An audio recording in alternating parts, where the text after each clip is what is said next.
What is up, Jays? My name is Ray Mason, and welcome back to more brewstew. It's been a while since I react, so I'm back to it.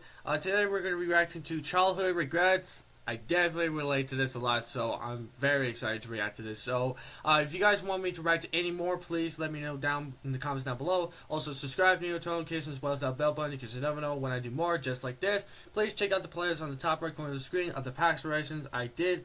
So, let's get to it. This is 7 minutes long. This is childhood regrets. Wow.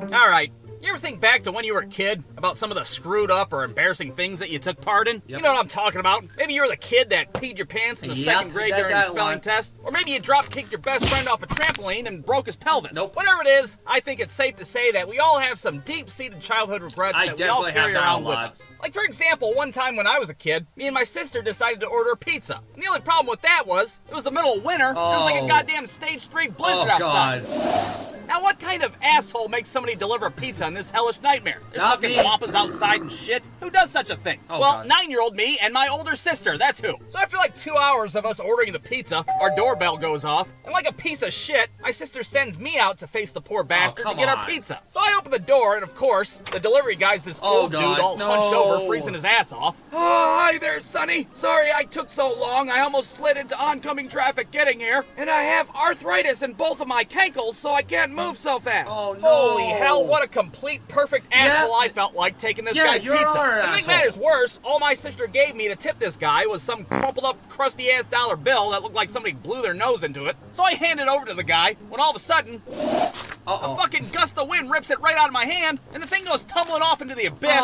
never to be seen again. So now this feeble old man's just staring at me, arthritic cankles and all. What the hell am I supposed to do in this situation? Well, what I should have done was got old man River out of the elements there, served him some hot cocoa, and made him my honorary grandpa. But instead, I just fucking shut the door in his face. I was like, what the fuck is wrong with you? Are you serious? If I was him right now, and an old man would have been staying out there in the freezing cold, I would have let him into our house, take care of him, wait for the store to be over, and get him off our way. Not slam the door on his face. That is so disrespectful.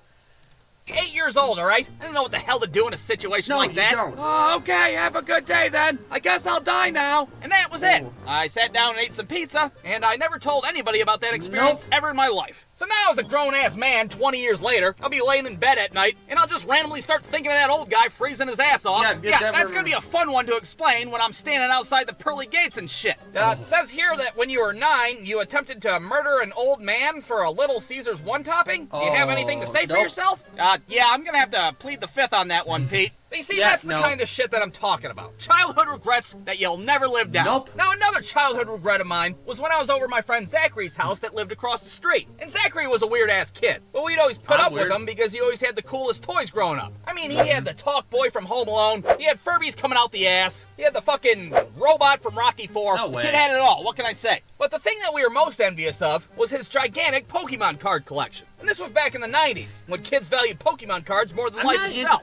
Michael, if you ever touch my holographic Charizard, I'll find and murder your entire bloodline. Do you understand me? Jesus. But Zachary didn't care about his Pokemon cards at all. They're all spread out in his room, all willy-nilly. They're all ripped and bent up and shit. His ass would practically tap dance all over him. He had so many of them, he didn't care. And that shit made... Okay, I gotta bring this up with my games. Back when I was a young kid, I had Xbox 360, and I scratched the hell out of my games. Now, ever since I got my PS4 and PS5, I make sure I keep my disc clean. So if I see someone like scratching the disc or even hell breaking the PS5, it just makes me sick and just piss me off. Cause dude, it's a valuable piece of work. But yeah. But I'm not into the Pokemon stuff. That's sick to our stomachs. I mean, it would be one thing if these were just energy and trainer cards we're talking about, but the kid had a holographic Zapdos on the middle of his floor, for Christ's sake. To us, it was like fucking animal abuse for fake animals. Somebody should have called the Fake Humane Society on his ass. So after seeing Zachary's blatant disrespect towards his holographic Zapdos, what the hell did I decide to do? Well, what I should have done was take Zachary aside and be like, dude, I've seen a kid beat another kid over the head with a pogo stick for a fucking holographic Zapdos. Get your shit together and take care of your Pokemon cards. But instead, I fucking pocketed that holographic Zapdos. Yeah, that's right, I stole it. Damn. I'm not proud of it, but with my broken 9-year-old logic, I wasn't stealing it so much as I was rescuing it from a life of cruelty. So now after all these years later, I'm still filled with regret because I stole this kid's shiny fucking piece of cardboard. But what the hell am I supposed to do? Track down Zachary's goofy ass and be like, hey, I know we're both grown-ass men now, but that's a Pokemon card that I stole from you back when Bill Clinton was in office. All right then, see you later. Oh, and by the way, you're a cartoon on the internet, and I didn't bother to change your real name. Sorry about that.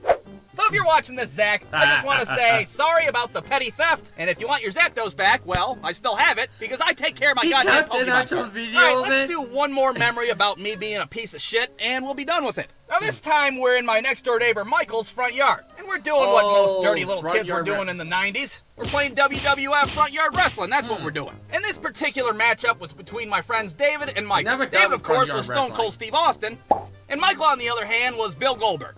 Now, of course, we told Michael that he couldn't be a WCW character, but naturally, Michael didn't give a fuck. So there. I'm not into wrestling, so I don't know, like, WCW, but I basically know WWE, but not WCW. But let me know down in the comments what you guys said about it. Here they are, fighting to the death in Michael's front yard. I'm playing the role of referee in this shitty wrestling match. And to call it wrestling to begin with was a stretch of the imagination. I mean, you got David over there, like, ripping the hair out of Michael's scalp and shit. I'm just standing there like, okay, I'll allow it. That's a completely legitimate wrestling move. Well, things start getting a little dicey when these two idiots start getting a little too close to the sidewalk. Now, what I should have done in this situation would have been like, hey, you idiots, get back over here. Somebody's about to crack their head on the sidewalk. Yeah. But what I did instead was not say a goddamn thing. Come on, there's a styrofoam championship belt on the line, for Christ's sake. I can't interrupt the match now. Well, imagine my surprise when David pulls off a haphazard German suplex and he cracks Michael's head on the sidewalk. And I gotta say, it was loud. It sounded like a fucking 30-06 going off in the neighborhood. Yep. At the time, I thought Michael's brain just exploded on impact. I was almost positive people on the street were calling the cops like, yeah, hello, police? Get the paddy wagon. I just watched a kid in a Scottie Pippen jersey get murdered in cold blood. Oh, God. Thankfully, to our surprise, Michael sits up, and, well, he's looking a little disheveled, to say the least. Michael, are you all right? Oh, boy. So now, what do me and David decide to do? Well, what we should have done was run inside and get Michael's drunk-ass stepdad and be like, hey, Mr. Michael's stepdad, we were being deeply irresponsible, and I think we might have just scrambled Michael's brains into oblivion. But instead of doing that, we just took off running down the road and left Michael to die by the street. I know, it was a shitty thing to do, but again, we were like 9 years old, and we didn't want to get in trouble. Hell, we even went back and grabbed the styrofoam belt before Michael's stepdad came outside flipping out. Oh, what the hell's going on out here? Michael, fix that stupid look on your face and get your ass inside. Now, in the end, Michael was all right from that whole event. Nope. I mean, he probably had a mild concussion at least. Yeah, he definitely had a concussion. Well, it was the 90s, so it was no big deal. What? What do you mean your head's fuzzy and you can't remember how to tie your shoes? Oh, rub some dirt in it and stop being a wuss. So, Michael, if you're watching this, I'd like to apologize on behalf of me and David. We shouldn't have left you there on the side of the street. But at the same time, I'm going to stand by my call. It was a technical knockout, and David's still the champion. So I guess you can suck it. The end. Wow. There was a lot of scummy things Tyler did. It was just, wow.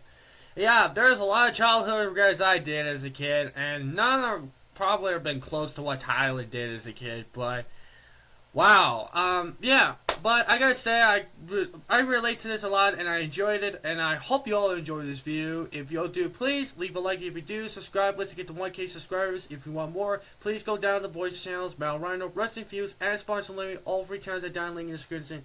And I'm Mason, sign up. Peace, Dragons.